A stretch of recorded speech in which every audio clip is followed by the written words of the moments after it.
Welcome, Wayne. It's so good to see you once again. How you been?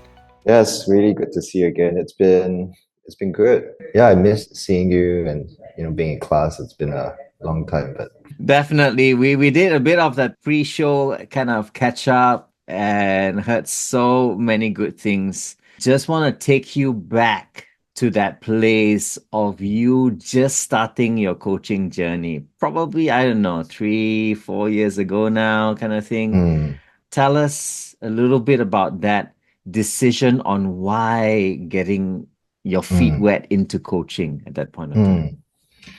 Well, at that point, I got familiar with strengths and I went for That's right. their certification Yeah. and then kind of become, strengths coach. But then slowly discovering that there is a whole new coaching world that I never knew, to realize that there was more. Hmm. And I realized like, oh, there's actually so much more that I don't know. Okay. And I think it was one of those international coaching week where you availed yourself for a chat and we kind of chat and you followed up through it, and I was discovering what coaching was and realized like it's Yeah. something I really wanted to grow more in and learn more, even though there's a part of me that didn't really want to acknowledge that I had so much to learn. Okay. Okay. Interesting you say that, Wayne. To be frank, not many people already acknowledge that there's so much to learn. Some people just come in because they just want this new skill set, if you know what I mean. You were already in this organization called YWAM. It's a great global organization that creates a lot of ripple effects, impact all around. Did Mm. that decision, getting yourself into coaching, get influenced by you being involved in this impact with people? Definitely. Yeah. Being in this kind of arena and sphere, the kinds of Yeah. conversations we have were a lot mentoring. So because I've Okay. gone through this, let me tell you, let me help you, Yes. Yeah. to some level of effectiveness lah. Mm. And I think discovering coaching and having a taste of it helped me realize like actually I didn't need to carry so much of the burden. Oh, uh, and as I went into the training and coming out of it, and then the yeah. conversations that I have, it has changed like 100%. Wow. And the different conversations with the staff here and even with the young people I meet, Mm. it goes deeper, faster, and it takes is just curiosity, asking questions, and just challenging, which is what coaching is. And Mm. so definitely there was an element of wanting to help people do well, but not on my terms. Previously, it was in my best intentions. Let me Mm. help you. Now is with a heart to see you do well in what you define as well. Well done. I remember you saying earlier conversation, you talked a bit about coaching without models, Mm, right? I know, models and coaching are a bit synonymous to each other. And then you said something that really got me thinking. Do you like to expound a bit more on that? of course. Because it was my first ICF Yeah. coach training. Yeah. I didn't know what to expect, right? And Yes. Catalyst coaching was very rigorous. It did not rush, which was good for me because at that point I was wanting the credential, I wanted the certification more than I wanted to learn. So dragging it out, doing the blogs Yeah. and actually synthesizing my learnings and reflections Yeah. was very good for me. It was very, very good for me. And coming out of it, we only did coaching models like at the later part, Yes, not that's even right. later half, like maybe later quarter. And so it was learning to just coach as a coach, being a coach, the coaching mindset, being present, being curious. And so I met a friend who embarked on a coaching journey a few years before me. And when he found out that I was going to try to go for my ACC, Yeah. and then he said, "Oh, I got my ACC," and said, "Oh, great." And then he asked, "So, which coaching model do you use?" And in my mind, I was like, "Hmm." And suddenly I felt this pride just saying, "I don't use any coaching models." Woohoo! And I didn't realize how significant that was because it freed me to Wow. be present. And if a model came in or different models come Yeah. in to kind of give some context or some next step, great. But I was not Yes. limited to one or another or a few, because then I feel like I will get very stuck, because Mm. all are good. Then which is the best? And I Mm. think my mind will be preoccupied thinking of the models rather than, Yeah. the coachee in front of me, and what is this person really bringing or really needing. Mm. So I didn't realize that it was so significant in freeing the bandwidth, within me to be present. Yeah. So yeah, I really appreciated how Catalyst laid such a solid foundation. I really appreciate you saying all of that. When I designed this program, I made sure that this time around, I've gone through my rounds of certifications myself, Mm, and it was great experience. And I realized that I didn't want people to get stuck mm, on a model or get stuck on a process and then, rely on it on top of that. I say it's like a crutch, right? And I'm just so glad to hear it back in reverse from you today and say, wow, we've done a little bit well. It's like, mm, we're so happy. No, seriously, thank mm. you. Thank you for saying all of that. You've come a long way post that program. You've achieved your ACC credential. Well done. And recently, you've achieved your PCC as well, right? Yes. Tell us a little bit about that journey from being certified, getting your hours, ACC, and then reaching that milestone of professional Mm, certified coach. We're so proud yeah. of you. I wouldn't say it's purely altruistic that I just wanted to do it for my clients. I think there's a part of me that Yeah. I think coming up from Catalyst, I was quite proud of really stepping out of my comfort zone. I mean, I can remember all those Thursday evenings, and then we had to coach in front of the whole class.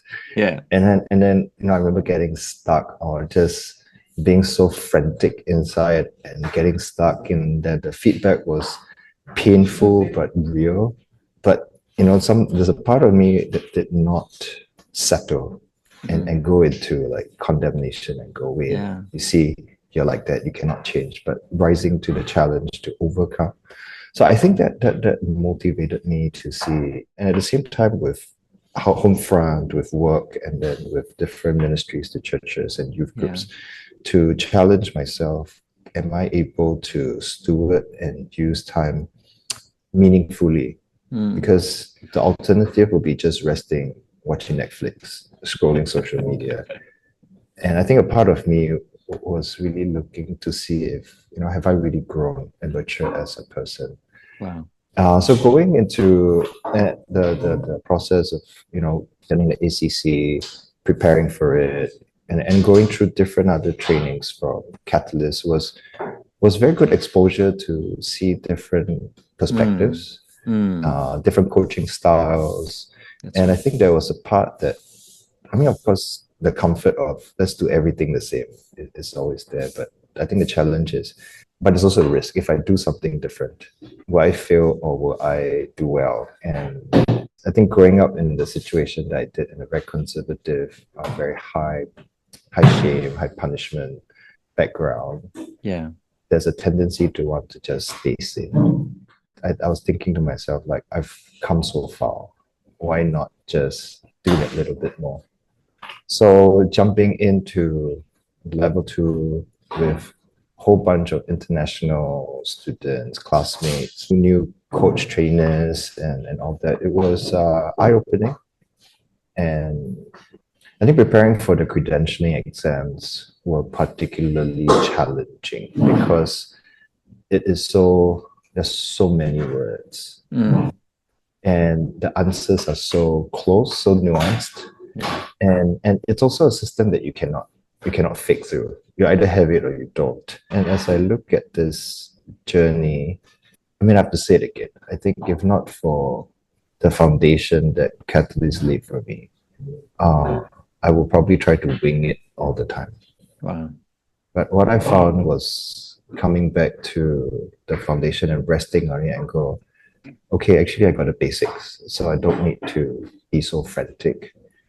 And so navigating the credentialing process was a lot of self-development, a lot of self-awareness, humbling to recognize that there's always something more to learn. Yet recognizing that I have internalized, I've made some of this practice, core competencies as already part of me. And so there is a little bit more confidence, Yeah. composure, uh, lesser anxiety. But you know what? What never changes is you never really know where it's going. Absolutely. And then you get there with your clients and they find out something beautiful about themselves. And then you said, phew, thank God I didn't interfere with that. Absolutely. You know, Wayne, if you could step back Mm, and even observe yourself and your growth through these years, right? mm. What would be one or two things that you would want to say to you yourself Mm, as an observer looking from outside in? mm. What would you like to say today? I have to first acknowledge that's a great question. Two things. So I think the first thing would be I'll say to myself at the start of this journey is that I do have the freedom to coach out of who I am. Wow. You know, as you can see, my strengths are all here. So Yeah. it's okay to be empathetic. It's okay to, feel this sense of including that the history is important, but we're not going to pay a lot of attention there. But it's okay to, remember the story, the journey. If not, it tends to be, I need to keep looking forward. I need to move ahead. I need to have an action plan. I need to make applications of what I learned, which is where we want to go. But there's a part of me that naturally is curious of, well, what has happened? What have you gone through? And what is impacting your decision? Why is this so important to you? It's a good question in coaching, but I think as a person, there is genuine interest and care. Like, even if we have no next steps, but you can discover, I can understand and help you to understand the things that you're wrestling with. Why is it so important and significant to you? I think it's already very meaningful. So I think that's one. That I am free to coach out of how God has created me, how He has grown me, and out of that, giving my best, which is then loving someone out of who I am. So I think that's one. And I think that's important because if not, then I just learn to be a coach and not be a coach. Sound the same, but yeah, the difference. I think the second thing, I'll say to myself, when you can finish things and you can do well. Start tearing. I think, growing up, I start things, but I may not finish. And I think it's just something that has, like, very subtly, in Chinese, like yin yin, it's like a shadow. There's a shadow in me that casts it down. Like Wayne starts, but Wayne doesn't finish. And I think just reflecting now, I completed quite a number of things in this few years. Even with clients, engagements, and of course the trainings that I finish it and I finish well. And it's an unfamiliar milestone. So that would be the second thing I would say to myself. I remember, doing class, and then at times you would have this little shadow coming into the screen, and I'm like, oh, hello. Yes. It was more than a shadow. There are some days you just sat her on your lap. There were some days she came to say hello to all of us, sometimes even good night, if you remember that. Yes. To me, that showed that part of what you're saying about you being you and you're not ashamed about it. It's Mm. all you. And to see her grow, and I was checking in with you, and you said she's going into big school soon. Yeah. It's like a proud moment that I want to reflect back to you in of how you have also grown, just like how she has grown. I just wanted to celebrate you. Yeah. Thank you. Wayne, last question. Mm. Young coaches coming in today, some of them idealistic, I want to change the world. Mm. And some of them, of course, said, I want to change myself. And it's totally fine. What would be your little advice for them walking in? Or probably this would be the third thing I say to myself, which then I can share. Sure. Just don't rush, lah. There's no rush.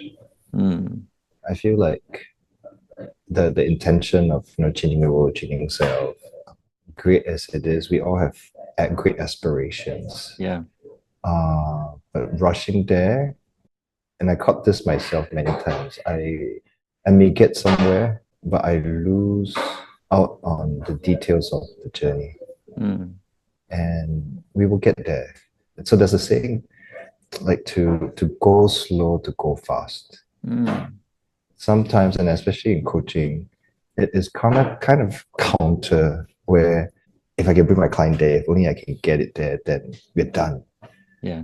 But it is the beauty of the in betweens, of not, it sounds bad sometimes, but don't believe the client all the time, like challenging and go like, and in some senses, my idea of the client may not be the Mm, reality, and just asking those very obvious, yeah. like, yeah, of course I know how that feels, to wait, how come you would feel this way, opens up a whole new paradigm that, I mean, I'm humble, like, I almost missed that, because It's true. I have a good question coming up. Yeah, so I think, not rushing, then we can Mm, pay attention to the details, to yeah. the smaller stories that have been missed out. Actually, I have one recent encounter, if you don't Sure. mind, but it won't take long. Please. So I had a youth leader that I was kind of close to, and this person was exploring future like ministry opportunities of what they felt like they wanted to do. Mm, And after talking to many people, she asked, "Can I talk to you?" So sure. So we met and we sat down and I asked her, like, so what's in your mind? And so she stated what she wanted to talk to me about. And she said, I mm, talked to many people. I said, okay. So what do you want to do? And then she just stopped. And then she broke down in tears. And I wow. said, what happened? And she said, because nobody has asked me about what I want. Everyone tells me what's good for me. Wow. Wow. And at that moment, my heart was so overwhelmed, but I felt so much compassion. And so I felt like that was very telling. And it was very significant because I think I have grown so much in my own journey. I would have Mm, related to this friend so differently 3 years mm, ago. yeah. But because of this journey, making room for her and just paying attention to her, it brought her to a very, very personal, meaningful, deep space, and not rushing. Yeah. Helped that. So yeah. Thank you. That is indeed a beautiful, not just story, but how you facilitated this safe space for someone to not feel as though they needed to perform. They could just be themselves and speak from themselves. Well done. I thoroughly enjoyed this conversation, Wayne. Wasn't rushed as Mm, well. And I think the absolutely. best things in life are like that when you can savor the moment and really enjoy that journey, as you were saying. Yeah. So with that, I want to say thank you. This is still only the beginning of what we can see of how that journey of Wayne is going to unfold in the days to come. Thank you so much. I appreciate this space and time to reflect and share. Thank you. Catch you later and catch you on the next sharing by one of our Catalyst coaches. Bye for now.